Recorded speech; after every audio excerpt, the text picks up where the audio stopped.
Hello everyone and welcome to the fundamentals of computer by programming Leo. पिछले video में lecture में हम लोग ने अपने एजेंडा का फर्स्ट पार्ट कंप्लीट कर लिया था, जिसमें हम लोग ने जो कंप्यूटर है उसका इंट्रोडक्शन देखा था, क्यों कंप्यूटर को डेटा प्रोसेसर कहते हैं, उसका प्रोसेसिंग मॉडल देखा था और कैरेक्टरिस्टिक देखी थी। आज वीडियो जो बनाने जा रहा हूँ मैं, उसका मेन मोटो है, उसका एजेंडा है इवैल्यूएशन इन कंप्यूटर को पढ़ना और जनरेशन इन कंप्यूटर को पढ़ना। ठीक है, so without any further delay let's start our today's topic which is evaluation in computer. देखिए, हम सब लोग ये बात जानते हैं कि जैसे जैसे हम लोग की ज़रूरतें बढ़ती हैं वैसे वैसे इंसान जो है इन्वेंशंस करते हैं, नई नई चीज़ें बना देते हैं। ठीक है, तो इसीलिए जो कोट है वो बहुत फेमस कोट है एक, कि the necessity is the mother of inventions. Okay, तो जैसे जैसे कंप्यूटर में हम लोग को नई टेक्नोलॉजीज़ की डेटा जैसे जैसे बढ़ता चला गया, वैसे वैसे हम लोगों ने जो कंप्यूटर है उसकी डेटा प्रोसेसिंग की स्पीड भी बढ़ाते चले गए, उसका स्टोरेज बढ़ाते चले गए, उसमें नई नई चीज़ें, नए नए कंपोनेंट्स ऐड करते चले गए। ठीक है, तो कंप्यूटर की इवैल्यूएशन की शुरुआत कहाँ से हुई थी? बेसिकली हम लोग इवैल्यूएशन और कैरेक्टरिस्टिक ये सब कुछ जो पढ़ रहे हैं, मैंने पिछले वीडियो में बताया था, we are learning this in a context of digital computer. Okay, so पहले शुरुआत हुई थी ब्लेस पास्कल के मैकेनिकल एडिंग मशीन से। ब्लेस पास्कल ये एक साइंटिस्ट का नाम है।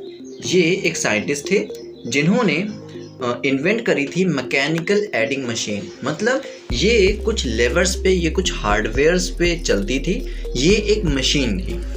ओके, ये मशीन क्या करती थी? ये एडिशन का काम करती थी। ओके, इसके बाद ब्लेस पास्कल ने इसको 1642 में बनाया था। ओके, इसके बाद क्या हुआ कि इसके बाद जब एडिशन मशीन बन गई, एडिंग मशीन बन गई, उसके बाद बैरन गॉटफ्रेड ने, इनका पूरा नाम है बैरन गॉटफ्रेड Wilhelm von Lebanese.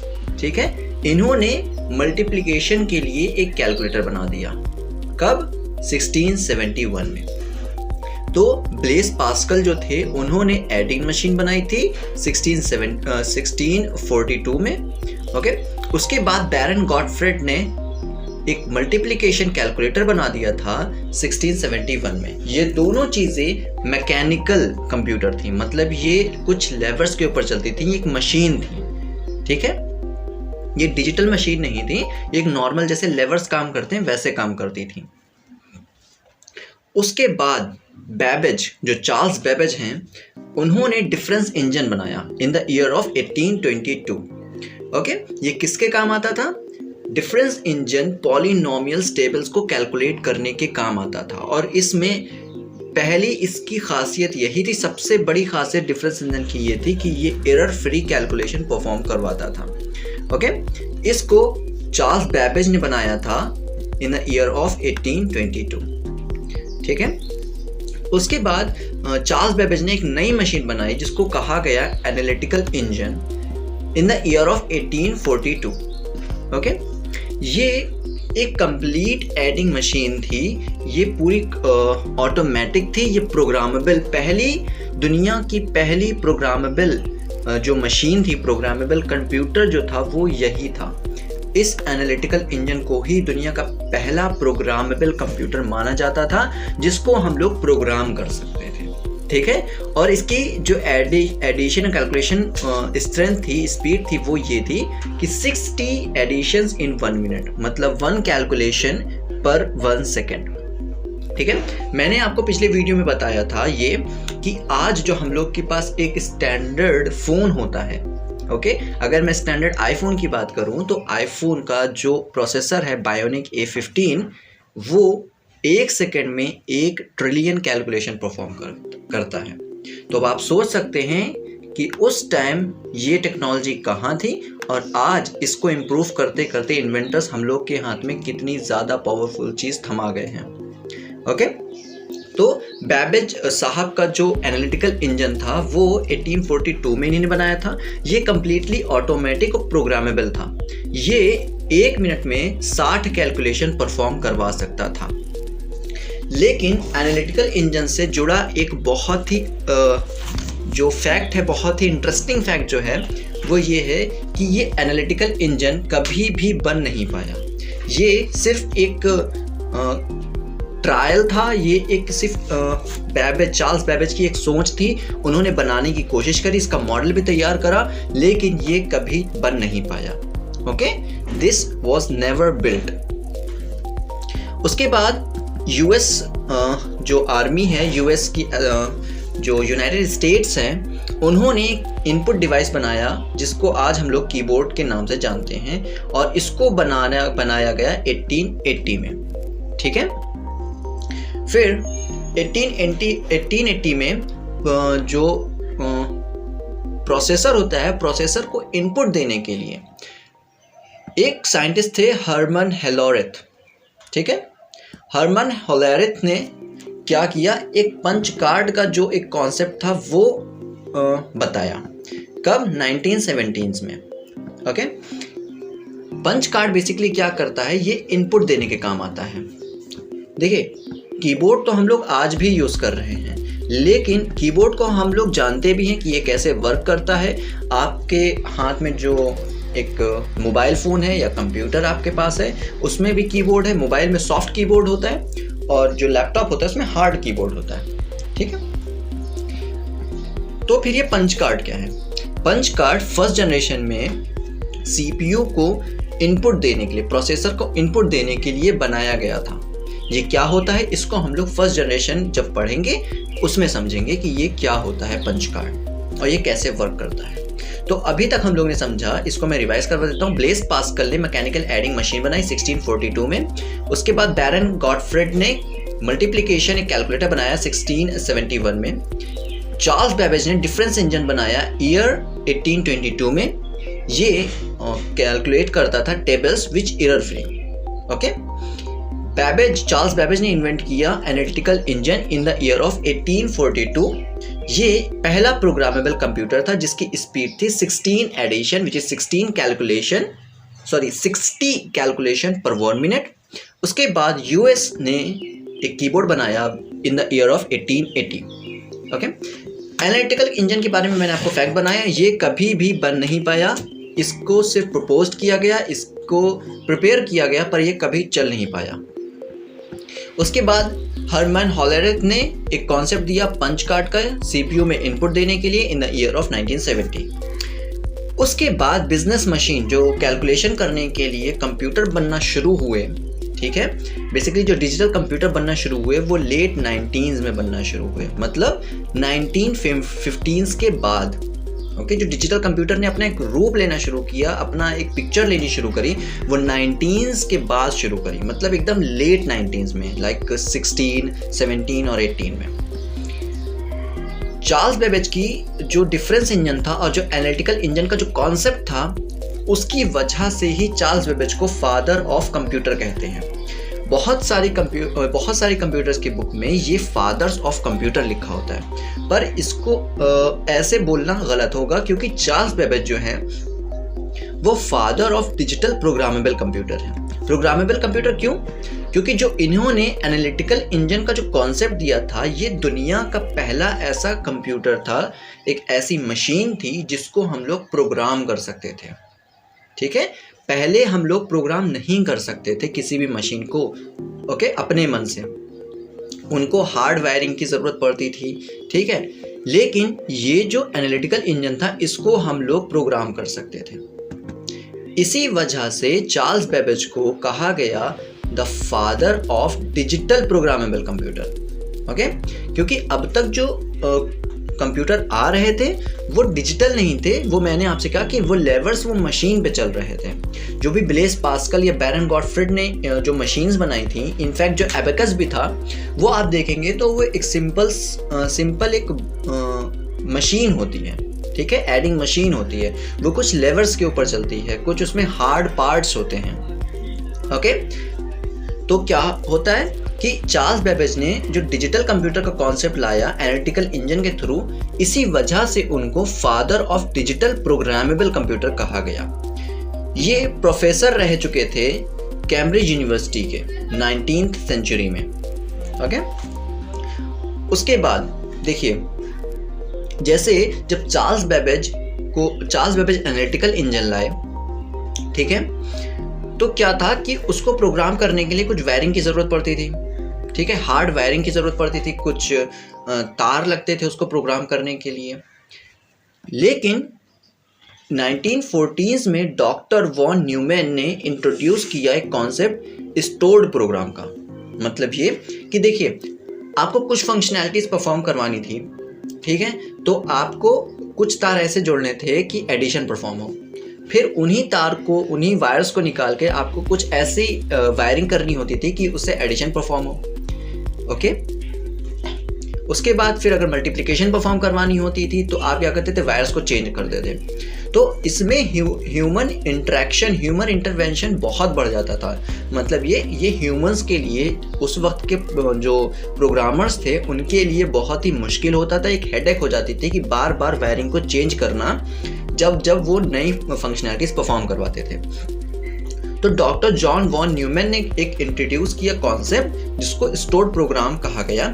Stored program क्या करता था कि वो मेमोरी में स्टोर होके, ओके, वो मेमोरी में स्टोर होता था और हर बार जो भी फंक्शनैलिटीज परफॉर्म करवानी होती थी वो उसको स्विच करवाता रहता था कि अगर एडिशन परफॉर्म करवाना है तो उसी वायरिंग के साथ करवाता था, फिर अगर मल्टीप्लिकेशन परफॉर्म करवानी होती थी तो उन्हीं वायर्स को प्रोग्राम के थ्रू स्विच कर देता था और उसकी फंक्शनैलिटीज को परफॉर्म करवाता था। तो बेसिकली जो बार बार वायरिंग चेंज करने का कॉन्सेप्ट था वो खत्म हो चुका था with the help of the concept which Dr. John von Neumann has introduced। जैसा कि इसमें लिखा हुआ है, which helped in overcoming from the hardware program problem। Okay, इसके बाद हम लोग पढ़ते हैं जनरेशन। देखिए, हम लोग ने इवैल्यूएशन पढ़ ली है कि कैसे क्या क्या चीज़ इवॉल्व होती चली गई। अब हम लोग पढ़ते हैं जनरेशन्स क्या होती हैं। अब तक हम लोग ने इवैल्यूएशन में देखिए कहीं कुछ पढ़ा, ब्लेस पास्कल से, फिर गॉटफ्रिड पे आए, फिर बैबेज पे आए, फिर हर्मन पे आए।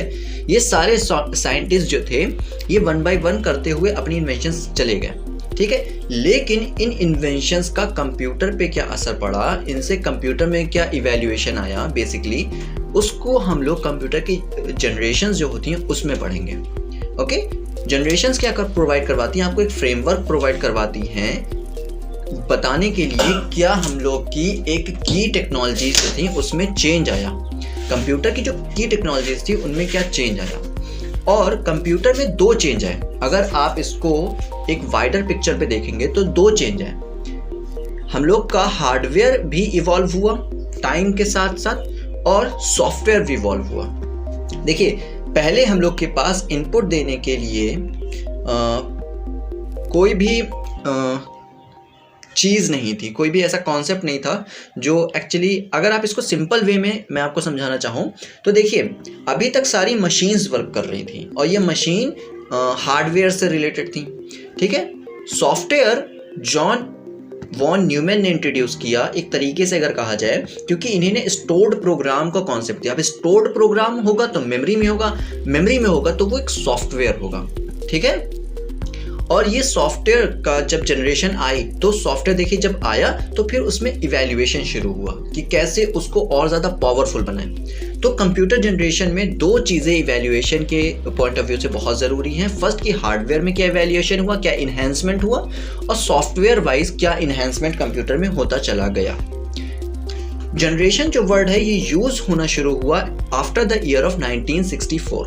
1964 के बाद जो वर्ड जनरेशन है ये बेसिकली स्टार्ट होना शुरू हुआ। कंप्यूटर को नाम दिया गया कि ये इसकी पहली जनरेशन होगी, इसकी दूसरी जनरेशन होगी एंड सो ऑन। कुल मिला के कंप्यूटर में 5 स्टेजेस होती हैं। कंप्यूटर की जनरेशन में 5 स्टेजेस होती हैं, which is generation 1, generation 2, 3, 4 and generation 5। तो हम लोग शुरू करते हैं अपनी पहली जनरेशन कंप्यूटर की। कंप्यूटर की पहली जनरेशन में क्या कॉन्सेप्ट था? देखिए, पहली बात तो ये कि कंप्यूटर जनरेशन 1 में जो कंप्यूटर्स होते थे वो एक्सेसिवली बहुत ही लार्ज होते थे, बहुत बड़े होते थे। उनको रखने के लिए हम लोग को पूरा एक रूम चाहिए होता था, ओके। बेसिकली अगर आज आप देखते हैं तो आज आपके हाथ में जो फ़ोन है वो भी कंप्यूटर है, आपको पता है, ये आज हम लोग के हाथ में है। लेकिन जब फर्स्ट जनरेशन से ये कंप्यूटर शुरू हुआ था तो उस वक्त ये कंप्यूटर पूरे एक रूम में आते थे। ओके, ये बहुत बड़े होते थे। ओके, और दूसरी बात, जब देखिए ये बड़े हैं तो जाहिर सी बात है इनके कंपोनेंट्स होंगे कॉस्टली होंगे तो एक्सपेंसिव होते थे। ओके, तो क्या होता था कि ये बड़े होते थे और ये एक्सेसिवली बहुत लार्ज होते थे, पूरा एक रूम चाहिए होता था इनको इंस्टॉलेशन के लिए। और अगर मैं इसके टेक्नोलॉजी की बात करूं कि ये कौन सी टेक्नोलॉजी यूज़ करता था फर्स्ट जनरेशन का कंप्यूटर, वो वैक्यूम ट्यूब की जो टेक्नोलॉजी थी वो उसको यूज़ करता था। मतलब ये कि वैक्यूम ट्यूब यूज़ होते थे सीपीयू और मेमोरी की जगह। अब ये कैसे यूज़ होते थे ये हम लोग अपने आगे के चैप्टर्स में देखेंगे, जब हम लोग पढ़ेंगे बाइनरी अर्थमेटिक या बाइनरी लॉजिक, बूलियन अलजेब्रा जब पढ़ेंगे तब आपको ये बात ज़्यादा क्लियर होगी कि वैक्यूम ट्यूब एक सिंपल सा बल्ब कैसे सीपीयू और मेमोरी की जगह ले सकता है। ठीक है, तो आप बस अभी फ़िलहाल इतना समझिए कि जो वैक्यूम ट्यूब की टेक्नोलॉजी थी वही यूज़ होती थी सीपीयू और मेमोरी के जगह पे। वो इस टेक्नोलॉजी का यूज़ करके क्या करता था, अपनी जितनी भी कैलकुलेशंस हैं वो परफॉर्म करवाता था और जो भी डेटा सेव करना होता था वो डेटा सेव करता था। यहाँ पर बात ध्यान देने वाली ये है कि जब मेमोरी यूज़ होती थी तो शुरुआत की जनरेशन में, जो फर्स्ट जनरेशन थी, उसमें मेमोरी बहुत छोटी होती थी, बहुत ही मैं कहूँ तो बाइट्स में होती थी मेमोरी अवेलेबल, और सीपीयू की पावर भी ज़्यादा नहीं होती थी, वो बहुत कम कैलकुलेशन परफॉर्म करवाता था, विच इज़ 5, 10 ऐसी कैलकुलेशन परफॉर्म करवाता था। अब इसके ऑपरेटिंग सिस्टम की बात अगर करें तो ये बैच ऑपरेटिंग सिस्टम पे वर्क करता था। अब बैच ऑपरेटिंग सिस्टम और time sharing operating system, multitasking operating system, ये हम लोग अपने ऑपरेटिंग सिस्टम के चैप्टर में समझेंगे, क्योंकि जो चीज़ जहाँ पे सूटेबल होती है वहाँ पे एक्सप्लेन करना ज़्यादा बेटर होता है। अब जैसे मैं आपको सारी चीज़ें कि वैक्यूम ट्यूब कैसे वर्क करते थे, बैच प्रोसेसिंग सिस्टम क्या होता है, ये सब मैं आपको यहीं पे एक्सप्लेन कर दूँ तो बहुत ही हौश पौश हो जाएगा। तो जैसे जैसे टॉपिक चलते रहेंगे आपको सारी चीज़ें 1 by 1 करके समझ में आती रहेंगी। And this is a promise, जब आप ये पूरी वीडियो सीरीज देखेंगे तो इसके एंड वाले पार्ट पे आप ये देखेंगे कि आपको काफ़ी ज़्यादा नॉलेज आ चुकी है फंडामेंटल से रिलेटेड। आपकी जो एग्जिस्टिंग नॉलेज थी वो आई होप कि इससे और ज़्यादा इंक्रीज़ होगी। ठीक है, ऐसा नहीं होगा कि आपको इसमें कोई नई चीज़ सीखने को नहीं मिली। तो जो फर्स्ट जनरेशन के कंप्यूटर थे वो बैच ऑपरेटिंग सिस्टम पर वर्क करते थे और इनपुट के तौर पर ये पंच कार्ड को यूज़ करते थे। पंच कार्ड क्या करता है, पंच कार्ड एक कार्डबोर्ड के टाइप का एक पेपर होता है, थोड़ा सा थिक पेपर होता है, और इसमें कुछ स्पेसिफिक जगह पर होल्स होते हैं, पंच होते हैं। ये पंच यूज़ होते हैं कंप्यूटर में कंप्यूटर बाइनरी डेटा और इंस्ट्रक्शन को इनपुट करने के लिए। ओके, तो पंच कार्ड की जो मैं आपको यहाँ पे एक्सप्लेन कर रहा था पंच कार्ड के बारे में कि हरमन होलारेथ ने जो कॉन्सेप्ट दिया था पंच कार्ड का, वो यही था कि punch card first generation computer में एज अ डेटा और एज अ इंस्ट्रक्शन इनपुट के लिए यूज़ होते थे। और इन कार्ड्स को IBM कार्ड्स भी कहा जाता है और हरमन कार्ड भी कहा जाता है। ठीक है, तो फर्स्ट जनरेशन कंप्यूटर की जो भी चीज़ें थी वो मैंने आपको एक्सप्लेन करी कि ये ह्यूज होती थी, ये एक्सपेंसिव होती थी, बहुत ही बड़ी, और ये जो इनकी कैलकुलेशन स्पीड होती थी, इंस्ट्रक्शन स्पीड होती थी, वो बहुत स्लो होती थी। लेकिन अपने ज़माने में ये सबसे फास्ट कैलकुलेटिंग डिवाइस था। ओके, अब उस ज़माने में फास्ट कैलकुलेटिंग डिवाइस रहा होगा, पर आज के जनरेशन के कंपैरिजन में ये बहुत ही ज़्यादा स्लो था। ओके, तो ये स्लो था, ये ह्यूज था, ये एक्सपेंसिव था, और ये वैक्यूम ट्यूब्स को यूज़ करता था। अब वैक्यूम ट्यूब्स को यूज़ करता था, मैं इसको समराइज़ करना चाहूँगा। वैक्यूम ट्यूब्स को यूज़ करता था तो ये एनर्जी बहुत कंज्यूम करता था। अब आप खुद सोचिए, आपके घर में लगा हुआ जो बल्ब होता है, ठीक है, simple bulb, I am not talking about the LED, जो आपका बल्ब होता है वो बहुत ही ज़्यादा इलेक्ट्रिसिटी कंज्यूम करता है और उसके बदले में हीट बहुत ज़्यादा जनरेट करता है। अब आप उस रूम का हाल सोचिए जहाँ पर 500 वैक्यूम ट्यूब्स ऐसे बल्ब लगे हुए हैं, तो वो कितनी एनर्जी कंज्यूम करेंगे और कितनी ज़्यादा कंपेयर में उसके एनर्जी कंपेयर में कितनी ज़्यादा हीट जनरेट करेंगे। अब जो जिस रूम में कंप्यूटर रखा होता था उससे प्रॉपरली इलेक्ट्रिसिटी चाहिए होती थी। दूसरी चीज़, उसे प्रॉपर एयर कंडीशन चाहिए होता था।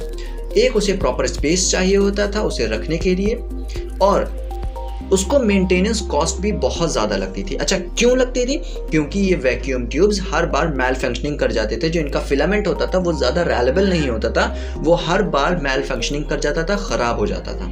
तो बार बार उसको रिपेयर करना, उसको एक्सचेंज करना, उसकी जगह पर नया यूज़ करना वैक्यूम ट्यूब, उसमें ज़्यादा कॉस्ट लगती थी। तो इस वजह से भी इसके एक्सपेंसेस बढ़ जाते थे इसको मेंटेन करने में। अब कुछ बात करते हैं जो फर्स्ट जनरेशन में इन्वेंशंस करी थी इन्वेंटर्स ने। फर्स्ट जनरेशन में कुछ बहुत ही अच्छे अच्छे कंप्यूटर आए थे, बहुत ही उस वक्त के सबसे स्ट्रॉन्ग कंप्यूटर। पहला कंप्यूटर आया था इनैक। ठीक है, इनैक की फुल फॉर्म है electronic numerical integrator and computer. उसके बाद आया था एडवैक। एडवैक का मतलब है electronic discrete variable automatic computer. फिर उसके बाद आया था UNIVAC. UNIVAC universal automatic computer. उसके बाद IBM ने अपने 2 कंप्यूटर लॉन्च किए थे, वो थे 650 IBM 650 और IBM 701। मैं आपको इनैक की पिक्चर दिखाता हूँ। ये इनैक है। अब आप खुद सोचिए, इतना बड़ा कंप्यूटर है, ये कंप्यूटर है, ये कंप्यूटर है, ये कंप्यूटर है। ठीक है, तो इतने बड़े कंप्यूटर फर्स्ट जनरेशन में हुआ करते थे। ये एडवैक की पिक्चर है। ओके, ये बेसिकली कुछ इन्वेंशंस हैं जो फर्स्ट जनरेशन में की गई। आई होप कि आपको ये वीडियोस अच्छा लगा होगा। इसमें इवैल्यूएशन ऑफ कंप्यूटर में और जो फर्स्ट जनरेशन ऑफ कंप्यूटर है उसको समझने में आपको आसानी लगी होगी, उसमें नई चीज़ें सीखने को मिली होंगी। So if you got something new from this video, so hit the like button and subscribe the channel. और जो आगे की वीडियोज़ हैं, जो आगे की जनरेशन है, वो हम लोग आगे की वीडियोज़ में देखेंगे। तब तक के लिए अगर आपकी कोई क्वेरीज हैं, कोई सवाल है, so you can ask them in comment box and also through from WhatsApp and from email. Till then, take care.